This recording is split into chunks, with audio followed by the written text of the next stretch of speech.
everybody. I hope you're having a lovely start to the new year. We're super excited. It was the first time Forza franchise is going to be coming to Steam with Forza Horizon 4.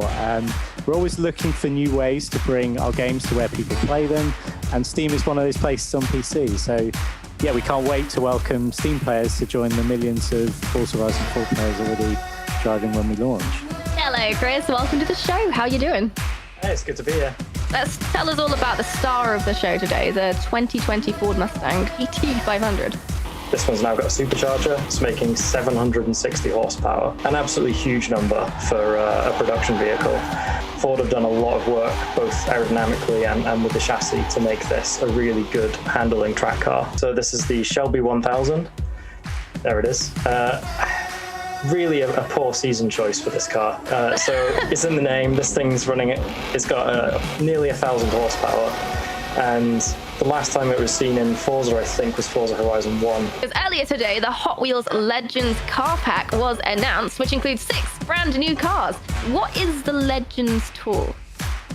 So the Legends Tour is the global search for the next Hot Wheels diecast car. We invite the fans to a series of car shows, and they compete to become, we're going to make them into the next Hot Wheels toy car. How did you help determine that these particular cars were a good fit to come to Forza Horizon 4? So they've all been participants and finalists of the Hot Wheels Legends Tour. We actually have the 2 winners from 2018 and 2019. So the 2 Jet Z and the Nash Metropolitan. But also, this partnership with Forza has given us the opportunity to feature some of these amazing builds that have been finalists in the tour that could be Hot Wheels in their own merit, but every year we can only pick one. So now we have the chance to, honor these car builders, but also give the chance to fans to drive this crazy car. You were kicking off the Game Pass Cup. Where are we with that?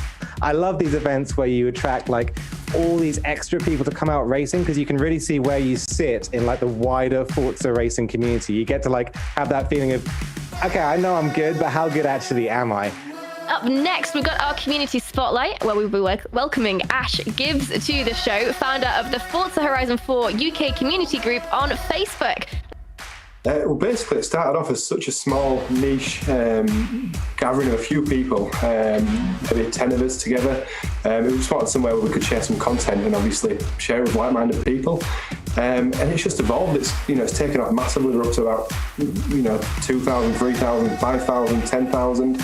We're up to 11,500 members now, which is just more than we could ever ask for. So it's just evolved massively from something so small. If you want a lovely community to join of like-minded Forza Horizon 4 fans, then could be the group for you. I've been Leviathan, and until next time, goodbye. Hello, Forza fans. I am Leviathan once again, and it is my pleasure to be back with you hosting this month's episode of March Forza Monthly. Let's take a look at today's schedule. Up first, we'll be taking a look at the Series 33 update and the new reward cards coming to Forza Horizon 4. Then March is Women's History Month, and today is International Women's Day, a time for everyone to celebrate women's achievements and raise awareness. I sat down with a couple of women from Turn 10 to discuss their work in the studio and their role in Team Xbox's Gaming for Everyone efforts. So we'll play that conversation for you. Next, we'll be checking in with Ali Tag to see what's happening in the world of Forza Esports. And finally, we round out the show with Forza streamer SnowFoxy, who is this month's featured guest in our community spotlight. And finally, the Forza Horizon 4 Hot Wheels Legends car pack became available last month, and we'll be dropping some free codes into Twitch chat throughout the show, so keep your eye on the chat for that. But first things first, let's kick things off with Playground Games and the new content update. Welcome, Chris Phillips, back to Forza Monthly. Hello. Caught you in a moment. How are you doing today? Yeah, I'm not bad, thank you. Good to hear. Right, let's talk about Series 33. What have you got in store for us? Oh, we've got loads this month. We've got two new cars and the usual host of monthly content. So kicking things off, the 50% completion for the series, we have a Horizon Backstage Pass, and 80% the Alpine A110, one of my favorite cars from the last few years, that one. And then for summer, 50% completion, we've got the Mazda FBRX7, the 1985 one, and then at 80% we have the 720S by McLaren. And moving into summer, we've got in Team Lotus, we've got the stunning Lotus 11, and then in summer games, we've got the Aston Martin 177. And moving on, we've got in Forest Monsters, the first of our 2 new cars this month, the Peugeot 207 Super 2000, which we're going into a little bit later on. And then in Redline Rockets, we've got the amazing Formula Drift 599. And in Old Habits Die Hard, we have the insanely fast Koenigsegg Regera. So moving into autumn, 50% completion gives you another backstage pass. And at 80%, you get the 3rd gen Toyota MR2. So then in Silicon Rally, we have the amazing Peugeot 205 T16 Forza Edition with the amazingly huge rear wing that doesn't let you see much in chase cameras. And then in Autumn Games, we've got one of my favorite cars, this one, the Ferrari 288 GTO. In German engineering, we've got the BMW E92 M3 GTS, one of Mike Brown's favorite cars there. In Priceless Porsches, we've got the 2018 Porsche Cayenne Turbo. And in overnight parts, of course, you get a Toyota Supra. This one is the 3rd gen to be specific. So jumping into winter, this is the second of our new cars this month. This is the Racer Tachyon Speed. Again, we'll jump into that later on. It's amazing. You should wait for that. And then the 80% completion is the Ferrari 488 Pista, which is another amazing car. So in the Trial Ice Age, we've got the Forza Edition Ford Falcon, sorry. And then in Tip of the Iceberg, we get the legendary Maserati Tipo 61 Birdcage, called Birdcage for the amazing framework in it. In Cold Storage, you've got the 2014 Jeep Grand Cherokee SRT. It's a bit of a tongue twister, that one. And getting Cold Street gets you the 2015 Audi TT RS. And spring, you get another backstage pass for 50%, and this time a first generation Toyota MR2. And then jumping into spring, this is where the puns start. Easter Buggy gets you the Rabbit outfit. Spring Games gets you the Ford number 11 Rockstar F-150 trophy truck. Wood Friday gets you the amazing looking Alfa Romeo TZ2. Scrambled Megs, there's a definite theme here, is another rally spec Forza edition. This time it's the Renault 5 Turbo. Oh, sorry, I didn't mean that. And then to finish things out, we had the Koenigsegg Hunt, which gets you the bunny ears. That's my kind of Easter egg hunt, the Koenigsegg Hunt, that one. Someone definitely had a lot of fun naming all those spring ones. Although, shout out to Silicon Rally, do like that one as well. First time hearing that one. There's some great ones in there. Our game design team doing a good job yet again. As always. So we spoke about the 2 new reward cars. So let's start with the Tachyon, because that is quite the wonder to behold. It's a prototype electric sports car. So let's take a look at what that's all about.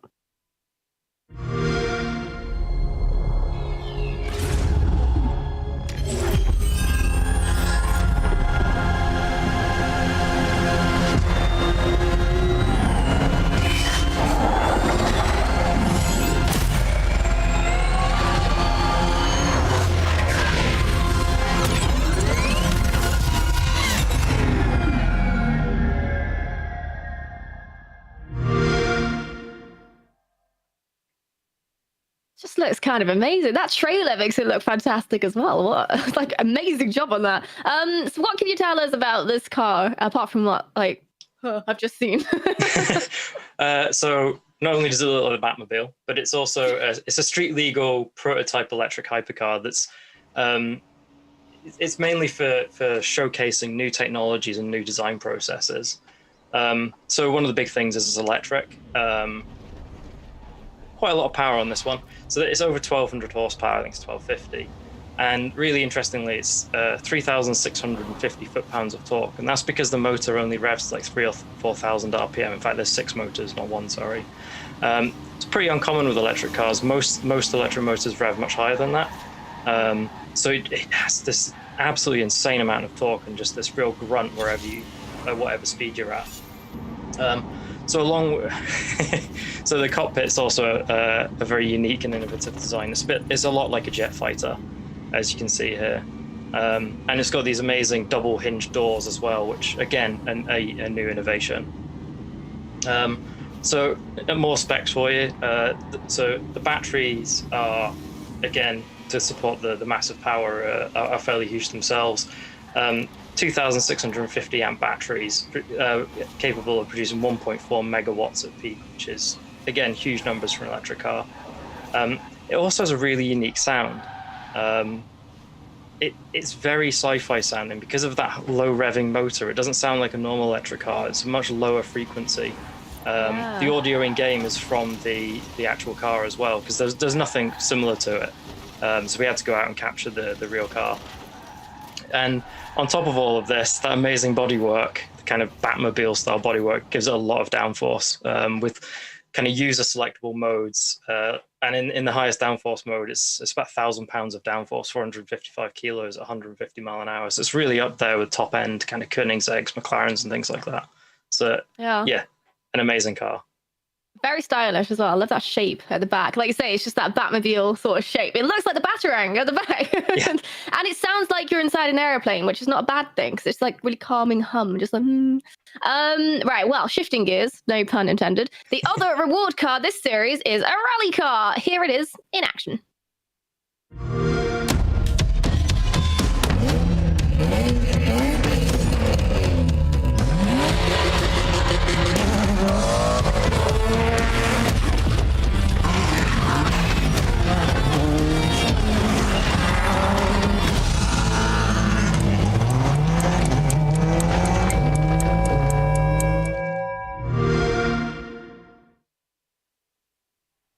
Now, where I might be afraid to sort of look at the Tachyon funny in case something bad happens, I feel like you could probably have a bit of fun with that one in the mud and not be afraid to knock it around a bit. Tell us about that car that we just saw.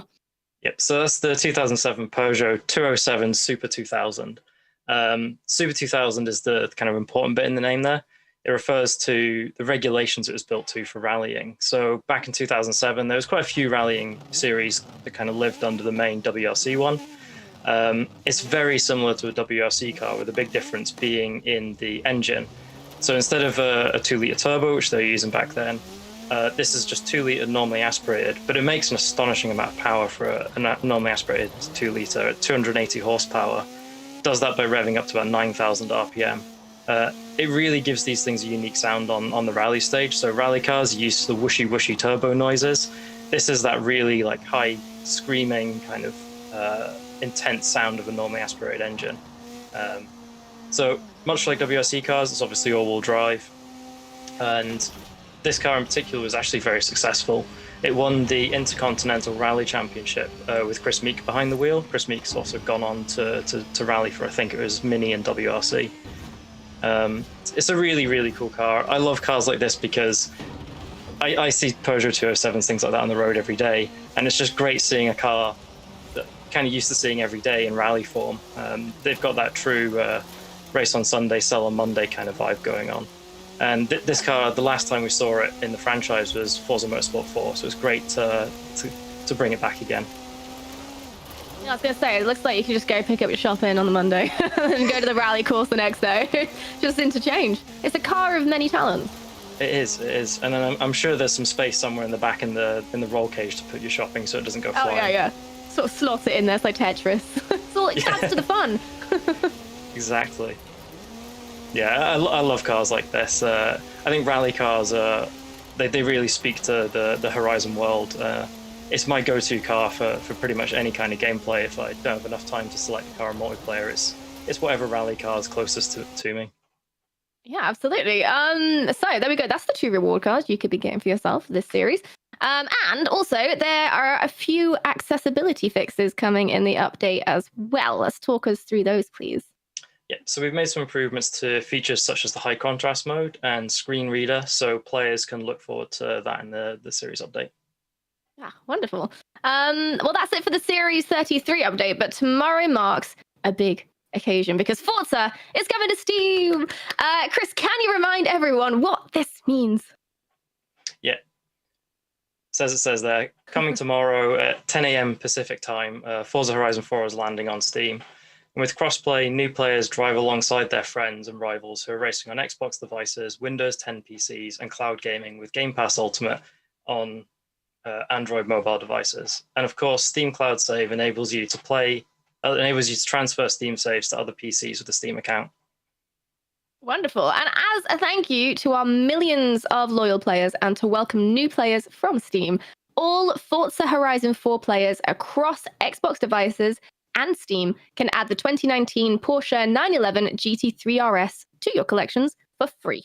All you have to do is play Forza Horizon 4 while logged into your Xbox profile between March the 9th at 10 a.m. PST and March the 14th at 10 a.m. PST. And then, upon your next login, you'll receive a message in your message center about the reward car. Opening the message will redeem the car and place it in your garage. Chris, thank you for being on the show today. Can't wait for the CU to drop tomorrow and for the game to launch on Steam. Take care. Cheers. See ya. Right, now let's check out the first of our UGC montages.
All of you for sharing your wonderful pictures. Now, as mentioned earlier, today is International Women's Day, and as I sat down with some familiar faces last week to talk about their work in the studio and as part of Team Xbox's Gaming for Everyone efforts, now you can check out the conversation.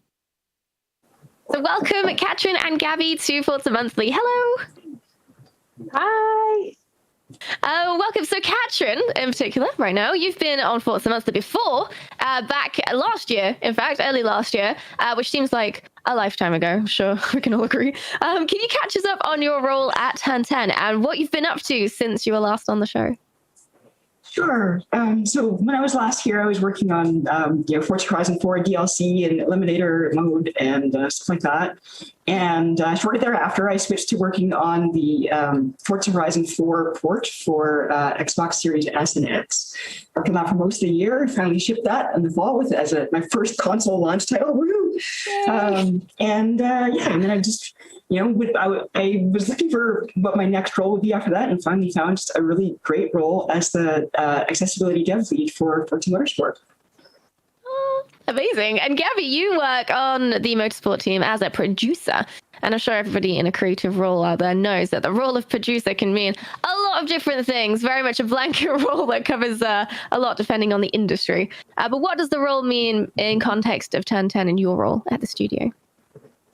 Thank you for asking that. Yeah, so I am responsible for making sure that my team or teams are focused on the right priorities, working on the right things, are connected to other people and in the studio to make sure that everybody's on the same page about what we're going to do and how we're going to do it, and also communicating any changes to that plan, any new deadlines that come up, etc. So it's really about like connecting people and ideas together and making sure that everybody's on the same page at all times, or as close to all times as can be. Like herding cats. Yes, yes. I'm a professional cat herder. I should put that on my LinkedIn or something.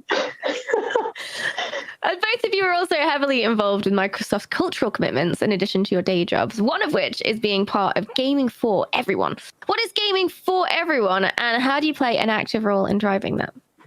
So internally, we have an internal and external version of Game for Everyone. So I'm part of the internal community version of that, which is basically at Xbox, we believe that gaming is for everyone. And so I'm contributing to that by uplifting and supporting the LGBTQIA plus community as industry professionals. And I organize events and other efforts for community members inside the company to help us stay connected and foster a sense of belonging in Xbox. And Gaby, how about yourself? Yeah, so for me, I think the way that I contribute to Gaming for Everyone is in two ways. One is as the lead of the Team Xbox Latinx community, and the second is as an individual. And so for community members, that can manifest in a number of ways. Sometimes that's career development. For example, we just purchased masterclass subscriptions for our community members, which is really fun. We also do try to build community. We do like watch parties, like we just watched Spider-Verse a few months ago. And then we also try to find opportunities for them to speak or give back in other ways to either the internal community or the public. And then externally, we try to elevate efforts made by other groups aimed at the success of Latinx game developers. So for example, the Latinx and gaming community is a nonprofit that is basically out there and trying to connect all Latinx game professionals everywhere in the world into one place. And we support them on their different events. And then we also invite them to participate in the things that we do externally. Yeah, so like truly just gaming for everyone, no matter what. And Gaby, you served for years on various cultural efforts within Xbox, and you're now a lead for Team Xbox Latinx. How important are these initiatives to you and to fostering an environment of inclusion in the workplace and the industry? Yeah, I mean, for me, this is one of the most important things that I work on every day. And when I started off my career, I really saw it as like Gaby going off into the world, becoming like a program manager, producer, whatever. And it was about me and my career. And then eventually it evolved into a multi-dimensional career where it wasn't just about how I can succeed, but also about how I could help other people succeed. And there were a number of ways that I did that over the years. But I would say it's one of the most important things that I can contribute. Like shipping the game is obviously extremely important. Otherwise, we don't have the means to take care of others, right? But I think if I'm not doing any of this work to help other people understand how did I get here? How did other people get here? How can they do live their life or like build their career within gaming, or how do they shift that? Then I'm not doing my job as both a citizen in the world and as someone who cares about the business, right? Like if I want to have the best possible game, then I need the best possible team, and the best possible team requires a variety of people from different backgrounds and levels of expertise to be in the same room. It sounds almost like a whole other job on top of your what sounds like already extremely busy job, which is that's a lot. There's a lot for both of you. But it's always inspiring to meet and hear from women like yourselves who've accomplished so much in their careers. But it can be difficult for women to relate when they're just trying to find a way to get their careers started and they don't have all that experience and they don't know what any of this really means in a practical sense. So tell me, how did you both get started in your careers? Have you always worked on games, Katrin? So I did start in the games industry right out of college, which is more years ago than I'd really care to admit at this point. But I would say really what got me started was networking. I had a friend that I had worked on an indie game with while I was in college, and he'd ended up getting a job at a game company a year before I graduated, gave me a referral, and I sent in my resume, got hired, and it just kind of went from there. It's like every job I've had since then or most of them at least, has been like you meet people who share your interests. Some of them are in the industry, and they are aware of other opportunities. So as long as they know when you're looking for work, and you can give them like, hey, send my resume to your bosses. That's kind of how the path goes for me. Word of mouth, huge, especially in this industry. How about yourself, Gaby? Yeah, that's a really great question. So I studied computer science at university, and I was looking for a job to work in tech in general. And I happened to land an Xbox interview. And during the interview, I was like, oh no, they're never going to hire me because I'm not a gamer. And I told them, during the interview, I was like, hey, just so you know, I've never owned a gaming console. I don't know anything about this. And I don't identify in this way. So that's a problem. Totally cool. I understand, but maybe I can get a different interview loop, And they said, no, don't worry. We supply you with a kit, like a console to take home and to get familiar with the product, and you'll be able to do the job. Don't worry. Like, I'm not worried about that. And I'm like, all right, cool. And so that's how I started on Xbox on the platform. And then eventually I wanted to try something different, but I didn't know what. And I participated in the hackathon, which is kind of like where a bunch of developers and engineers and people in tech come and just build random stuff, or they try to build for a specific theme. And my friend wanted to build a game. So they asked me to help them as their producer. And I was like, I don't know what that means, because I wasn't a producer yet. And you know how I feel about games. Like, we just don't mix. We're not vibing. And then he was like, first of all, program manager, which is what I did at my day job at the time. He's like, it's the same thing as being a producer. So you got that. And also, what are you doing on your free time that's more fun? And I said, fine, you're right. I hate you. Let's do it. And I had so much fun, and I didn't understand. I was like, all right, I don't play that many games. I'm not super into it, but why am I enjoying making this? And it was because it combined culture, art, and technology into one project. And I love all of those things. And when they're all blended together, I was just like, sweet spot.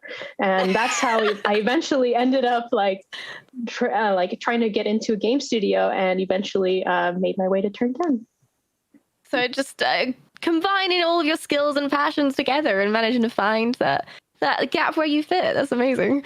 And then you say you found your way to Turn 10. How did that go about? Was it quite a linear path into your role at the moment, or?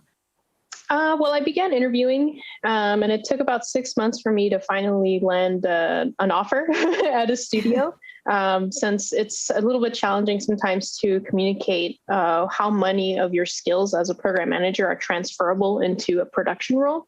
I think it's kind of a new thing for a lot of folks who have only been in games. I declined that offer. It was at a different studio because it wasn't the right fit for me. Again, kind of going back to that multi-dimensional career. It was great for me to get my foot in the door, but it wasn't the type of studio that was publicly doing things like gaming for everyone. And so I was like, that part of me is super important, and I can't let that go in order to get into the industry. So I said no, and I moved to a different team within Xbox, which was Mixer, kind of like our Twitch, rest in peace. But then someone recommended me for this job, for the Turn 10 one that I currently have. And then I interviewed, and the rest is history. Amazing. Quite a winding path for you, but you made it in there. Yeah, a little bit. Yeah. And how about yourself, Katrin? How did you end up specifically at Turn 10? So I kind of bounced around a bit. After my first couple roles in the gaming industry, I burned out on games pretty hard. Around the world in my 20s, and I'm like, I'm done with games. And then I didn't know that. When I came back, I started working for Microsoft, and I was like, I'm not going to go for games. I had an offer from Games for Windows Live, and I had an offer from just sort of a Skunkworks team. And I was like, you know what? Gaming is too raw in my soul right now. So I went somewhere else and spent a few years bouncing around, and all these Skunkworks teams kept getting killed out from underneath me. And I'm like, I need to go back to somewhere that's a little more core to Microsoft's business. So I went to Xbox, and I worked on the Xbox One launch team, and I was there for 4.5 years or so. And then I spent a couple of years in a different org that wasn't gaming related. And when that one started to reorganize us all, and they killed my team again, and they wanted to put me working on the financial accounting back end, and that was going to crush my soul worse than anything else that I've ever had to do. I'm like, nope, back to gaming. No offense to any accountants listening. Yeah, right. My manager at the time happened to know someone who worked at Turn 10. And so I was like, hey, I heard they have an opening that sounds like it might fit you. Do you want to go? I'm like, hey, cool. So again, networking, put in my resume, did some interviews. It took a couple of months. But got an offer and came over, and I've been loving it. It honestly, Turn 10 was not at all what I expected to be doing when I got here, but I really loved my time here. It's been great. Amazing. And Gaby, I know you mentioned just earlier that you turned down a job because it didn't quite align with your goals or your sort of your personal process. What do you love in particular about working with Turn 10 and the culture at Turn 10 that maybe was made you choose that over a different job? Yeah, that's a great question. Thank you for asking. So for me, my career is about two things now. It's about what I need out of my career to succeed as a producer and as an individual, but also how I can help other people succeed in breaking into the industry and then succeeding once they're in it. And for me, Turn 10 is a place where I can do that. It's not a perfect place, but for me, it's a place that has a growth mindset, and they're open to saying, how have we done things in the past? What can we learn from them? And what can we do now that's different to, help either empower individuals or teams to do their best work, and players to have, all types of players to have their fun on our game.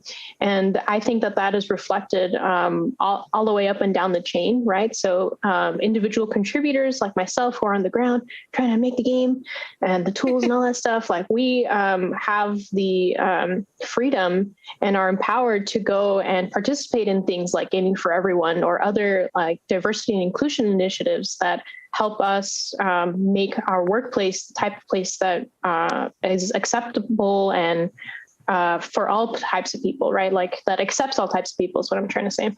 And that, it's a place where we want to come to work, not where we have to come to work. And again, it's reflected all the way up to Alan Hartman, our studio head, who is one of the executive sponsors for one of the Gaming for Everyone communities, right? So it's not just lip service, it's actually being intentional and taking actions, concrete actions, tangible actions to making sure that our studio, our organization, and our company and our game are created for everybody. Is that potential and open-mindedness sort of? Yes. It's a lot. Oversaying like, oh, we made it, we're great, and like this is exactly how we want everything to be forever, right? Yeah. And it's about, they're open to new ideas of working, of playing, and there's just that acknowledgement that we can always be improving and doing better. And I love being able to do that because it lets me do my best work and, try things, learn that they were not successful, and then try something else and say, oh, that was a lot better. I'm so glad that I tried that first thing and learned that it was not the right thing to do so that I could do this other thing. And it worked a lot better for my team or for the product that I built. Yeah. And it's a much healthier way to live and work when you've got a much more open process and you're allowed to learn. Exactly. Not expected perfection. It makes everybody better. For sure. Exactly. And what about you, Katrin? What do you love about working at Turn 10 and what do you enjoy about the culture at Turn 10? So, I've always loved making really smooth, beautiful user experiences in games. And, I also, in real life, I'm a bit of an adrenaline junkie and I like, shall we say, spirited driving, but of course, only on tracks, only on track day. Of course. And Turn 10 kind of brings all that together. And, so that was really cool for me. I was like, if I'm going to go back to a game studio, that's actually the one I definitely want to be at, right? And then, culture-wise, honestly, I just really love the fact that over the last couple of years I've been here, I've seen this culture, intentionally grow and evolve for the better. Like, like Gaby said, it's not perfect, and it was a lot less perfect when I got here, and it's getting a lot better. And I love that this studio is a place where I'm, both comfortable enough to just actually, several months after I got here, I actually came out as a trans woman at the studio, and they've not only been very supportive, but they've also encouraged me to devote time to furthering LGBTQIA inclusion at Xbox through my role at Gaming for Everyone. And, I think that's that I don't know, it makes me feel good. It gives me the warm fuzzies. Absolutely. Just being able to be yourself and in every aspect is an incredible thing, especially in a work environment. So finally, the question is, what advice do you have for women who are interested in pursuing careers in gaming? Katrin?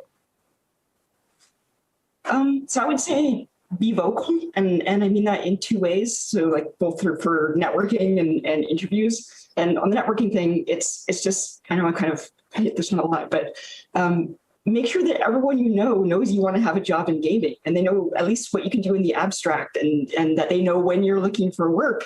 And then you can compound that by getting to know folks who are also interested in gaming, and maybe they're in the industry already, maybe they're not. And that will help you, find when opportunities are out there. And then the other part is really going after those opportunities and just going out and doing the interviews. I think that's a lot of women, especially, we tend to look at the requirements on a job listing and say, oh, I only need about half or 3/4 of those. I shouldn't even apply. And it's like, oh gosh, no, those job listing requirements, I've seen people write those. They're wish lists or guidelines. It'd be nice, but just go for it. Worst case, you get practice getting comfortable doing interviews, and that'll just only help in the end. So, it's really hard to get a job if they don't know that you want it. So very, very good advice. A lot of people are extremely worried to express themselves and tell people what they like and show their interests and their passions. And you don't know who's listening. You never know who's going to be paying attention to that and think, hang on, there's something I know that's perfect for you that I've just remembered. Sorry, and Gaby, yourself? No, I'm just over here snapping in my mind, yes, girl, agreed. I feel like it's always hard to give advice because everyone has a different path and journey. But I think recently the thing I've been reflecting on is just trying stuff. I don't know if you've seen, what is that movie called? Zootopia, where Shakira singing the "Try Everything" song, and I think that's true, because you gotta try a bunch of stuff to see what you like and what you don't like, but you can't actually make progress on figuring out what you want to do, or if a role is for you, or and you can't gain the skills for the job that you want to have once you've identified it if you don't actually go and try it, right? There's a lot of people who want to work in games, or who come to me interns and things, who are like, hi, I'm an intern and I'm in Azure or something, and I would really love to work at Xbox someday. What can I do? And I'm like, well, I'm so excited that you're excited. Have you tried building a game before? And they're like, no. And I'm like, go do that.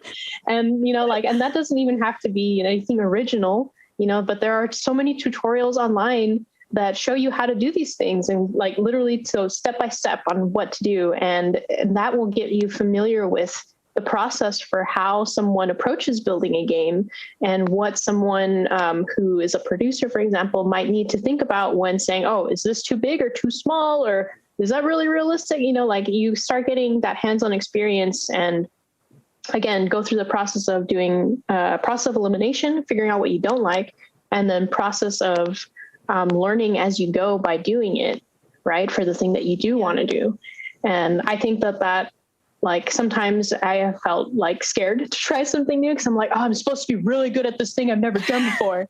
But, I think what I'm learning is just trying that stuff is really going to help you make that progress, and showing yourself oh, I didn't know how to do that, but now I know a little bit more. And the next time I'm going to try to learn a little bit more, and then before you know it, you have my job. And I'm like, please hire me.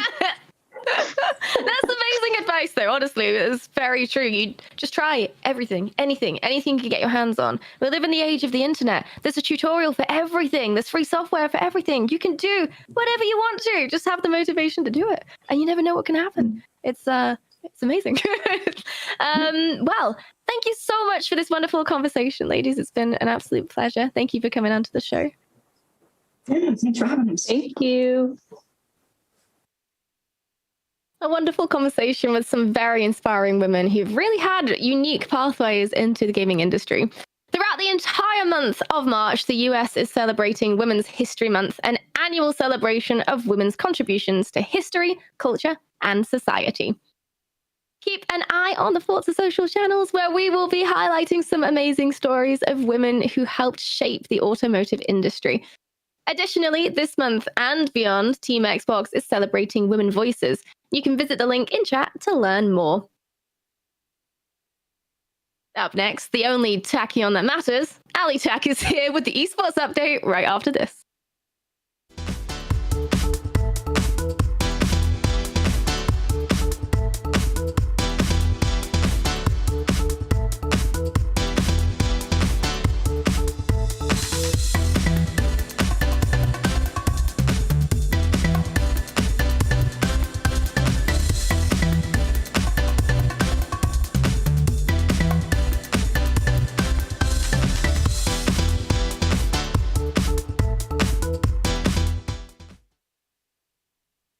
Hello, Ali. Welcome back. How you doing today? I'm good. I'm still reeling from the only tachyon that matters. I'm trying. There's a joke about Super Collider in there somewhere. Not being good at driving. I don't know. I'll work on that and get back to you on it. Yeah. When I saw the tachyon, I was like, please let me make the joke. Please. Right. Well, today we're looking at a slightly different community group than usual, which is very new and exciting. So let's check out a little clip first and have a little see. Let's have a little look-see. They're an awesome group. I'm really hyped to be able to chat about them today. Forza Comp GG is their tag over on Twitter. This is something a little bit different. Like you said, a lot of people, when they're sort of setting up, groups and fun things that they can do around Forza, will either, set up like a team, or they'll set up maybe a way to stream some racing, or they might set up instead a racing league. But this is a new, different thing, and this one is more of a sort of, like publicizing kind of a account for lots and lots of different stuff that happens in the community. And it's awesome because they take clips, Rob, not they, Rob, big shout out to Rob who runs the account, takes clips from all the different leagues that they partner up with. Something like 20 leagues they have as partners, huge amount, and they cut these highlight reels for them. And we're running through this long roll now of all these different races that happened over the last month. And I love this because every week we come and chat, Leah, about all the stuff that's going on in the Forza community and all the fun things that are happening. And I'm able to kind of point at a few different links and be like, hey, you guys should go check this out, check that out. But it's really hard to show all the variety. Yeah. And there is this world of stuff happening. And so, it's great. Yeah, it's, you guys can see right here an IndyCar championship. There's been all sorts of other stuff as well, though. Yeah, there's so much community stuff happening, but obviously we only have a very limited time to show everything. So this is really cool. It's like a sort of ensemble account of all the things you might have missed in the esports scene. Very cool. Yeah, that's right. I've got a good list of people to give congratulations to as well, and I will give congratulations to all of them. The first is the team OTR French Baguette, who won the Bathurst 1000 with SRL. We've got DTS Lawrence, also Lucky 7 and NWR Cheetah, who took the season of Audis, again with SRL. FTC Focus Cup was taken by OTR Eagle, and we had the Reddit /FM4 Spec Racing Series, now on Series 38, taken by RZM McQueen. We've got CCHL Season 12, P1R Baller 34 took that one. And then the FTC Diablo Spec Cup, that's the GTR, was won by God Hydra. And then ETR Rising Sun Cup was taken by Art Sinister as well. So much happening, and lots and lots of people making wins, which is nice. And if you want to get a shout out on the show, that's the way to do it. Win your races, make it happen.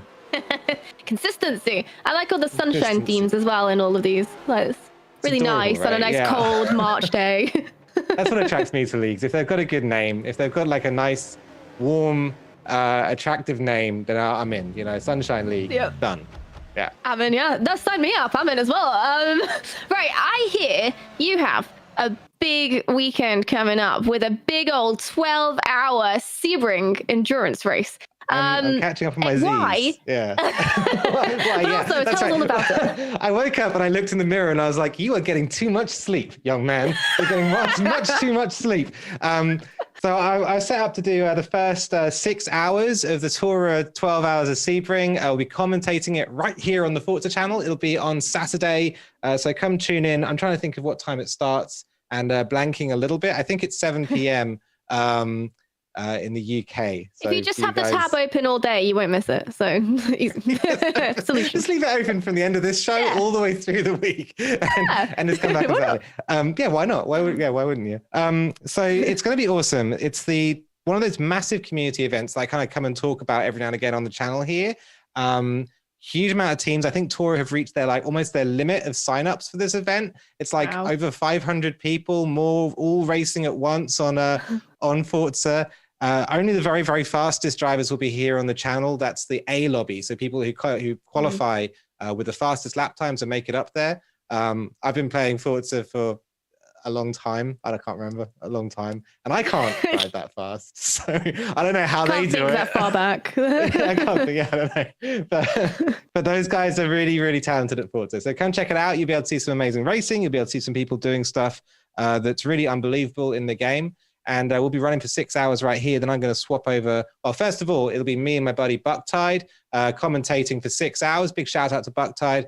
And we'll be getting to know each other pretty well by the end of those 6 hours. And then we're going to swap over to Tora's other crew, which is Skullsy. And I think he's commentating with someone else, but shame on me. I don't actually know who that is right now. So I'll have to think about that later on. So you just have to go watch it so you can find out.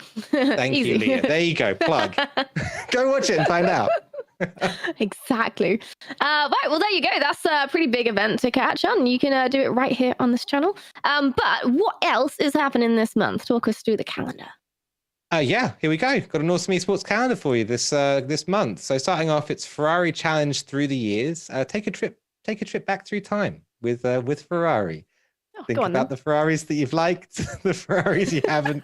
I don't know. There should be like a little violin track or something in the background there. Some classical music, Cinema Paradiso go style. Back through time in real life as well, because that would be quite nice. Yeah. Perfect.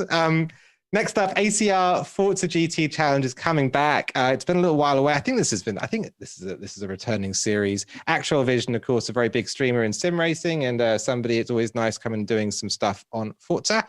We've also got Forza Spec Racing Series, season 39, with the Mazda MX-5. If you live on this side of the pond, then that's good for you. If you live on the other side of the pond and you call it a Miata, then you can drive that on the 21st. Doesn't matter.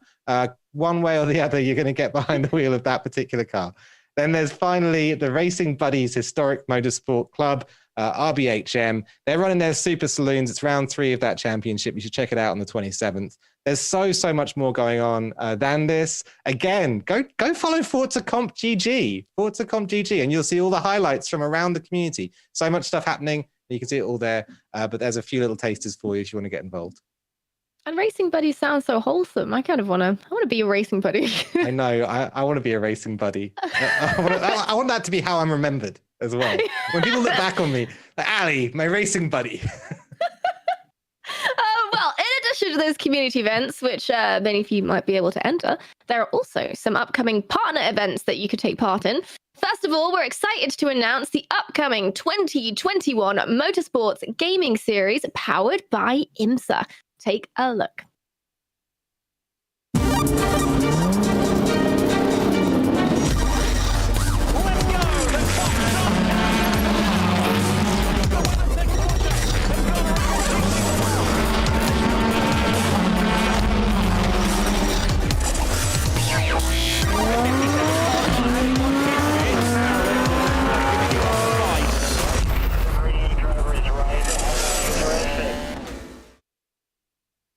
There you go. So if that piqued your interest, which, like, how could it not have done? That looked fascinating.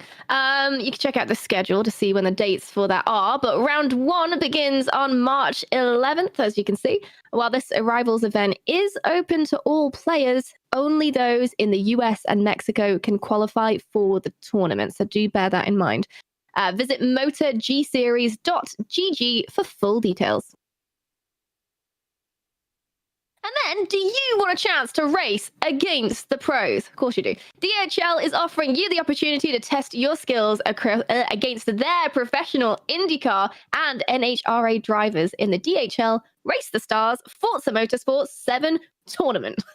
You'll have the chance to race against 2012 IndyCar Series winner and 2014 Indy 500 champion Ryan Hunter-Reay, 2018 NHRA Funny Car World Champion J.R. Todd, or 2013 NHRA Top Fuel Champion Sean Langdon, if any of those tickle your pickle. Spots are limited, so register now at esl.gg/DHL Race the Stars. Any thoughts on these wonderful tournaments, Sally? Where do I put all this hype? I've got all this hype now. Where does it go? That's amazing. There's so much happening. Let's go. IMSA over in America and LATAM.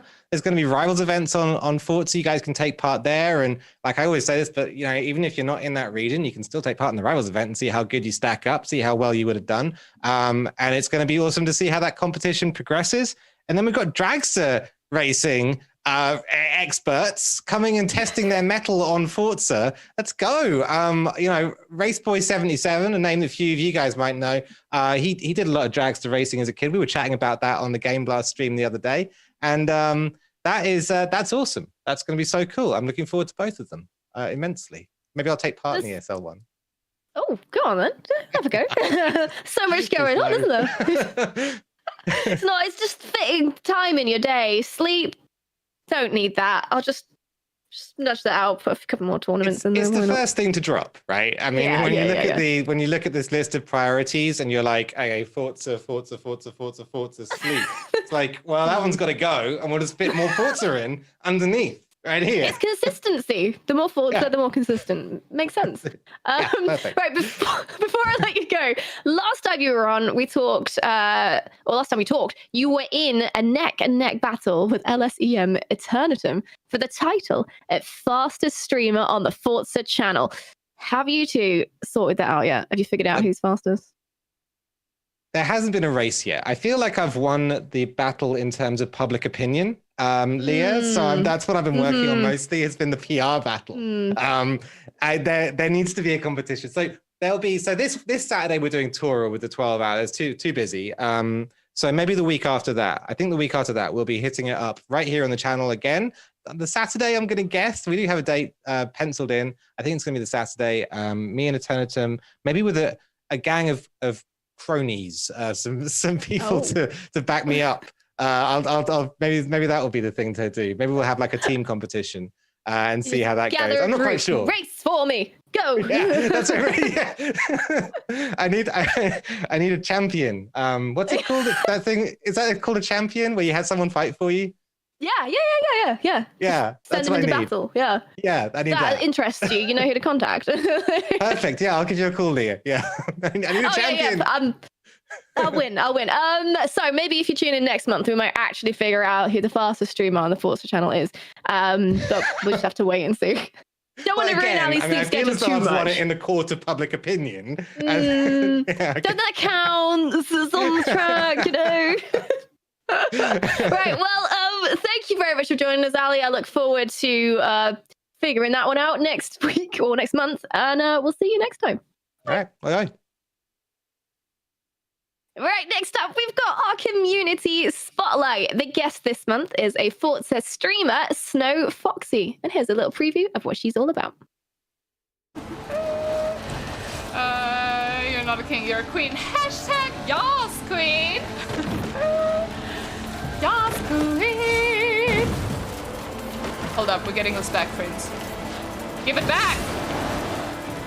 Give it back. Hashtag I can flip anything. Did you even see that?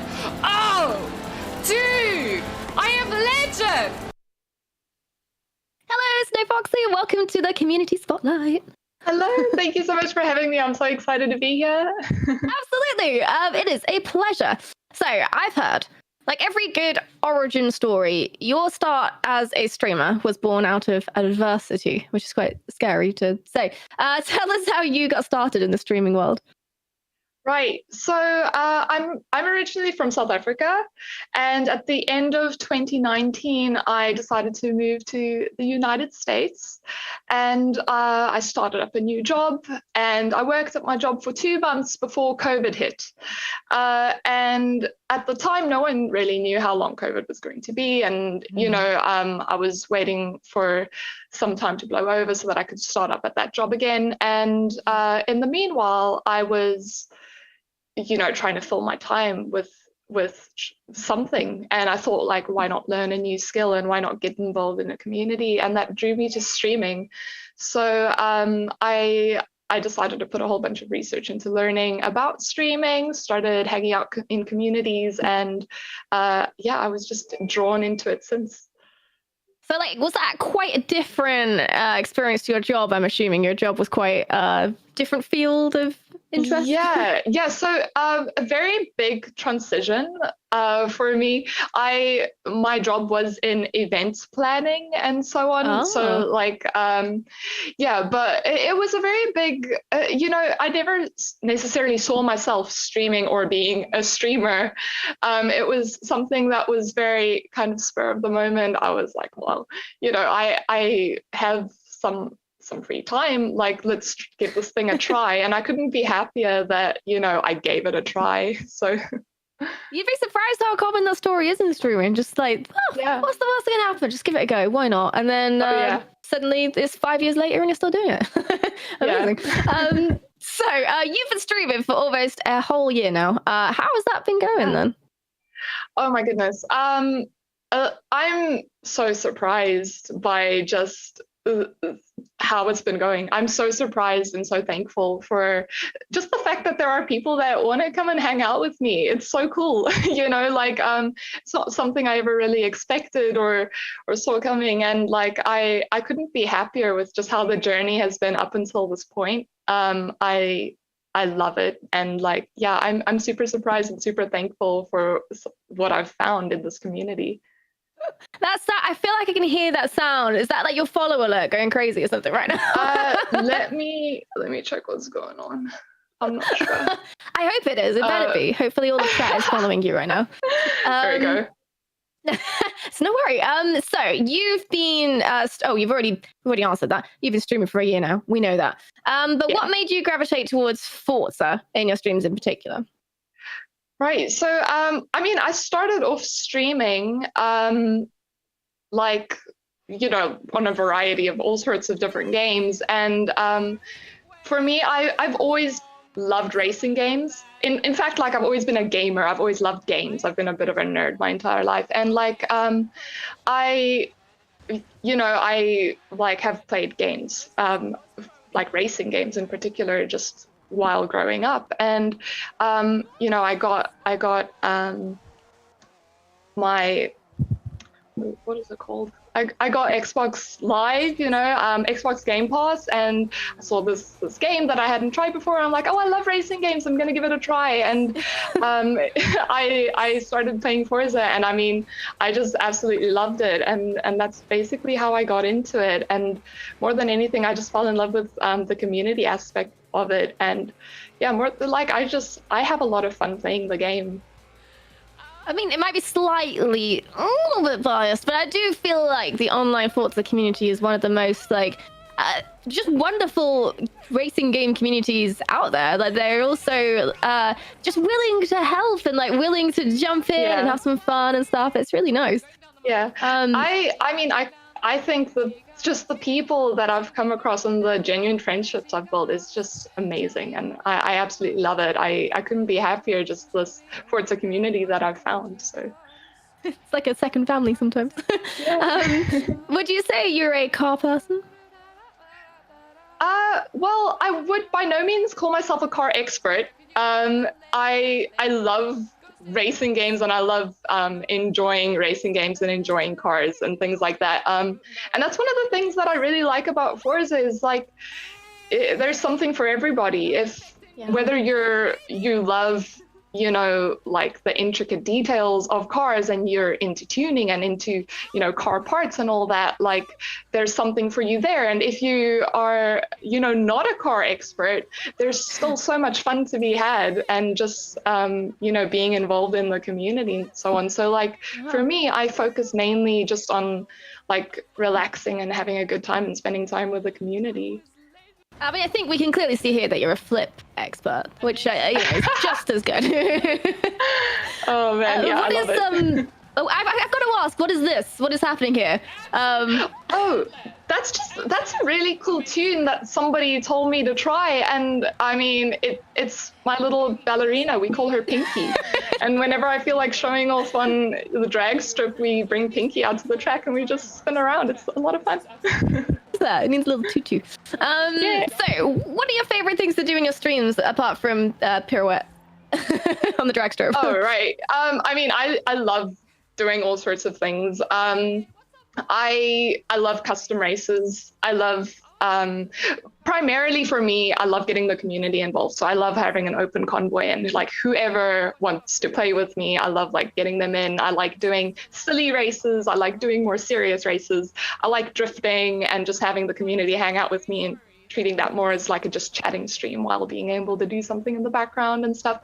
So yeah, various things, whatever I feel like on the day, but as long as the community is not like involved in it, then yeah.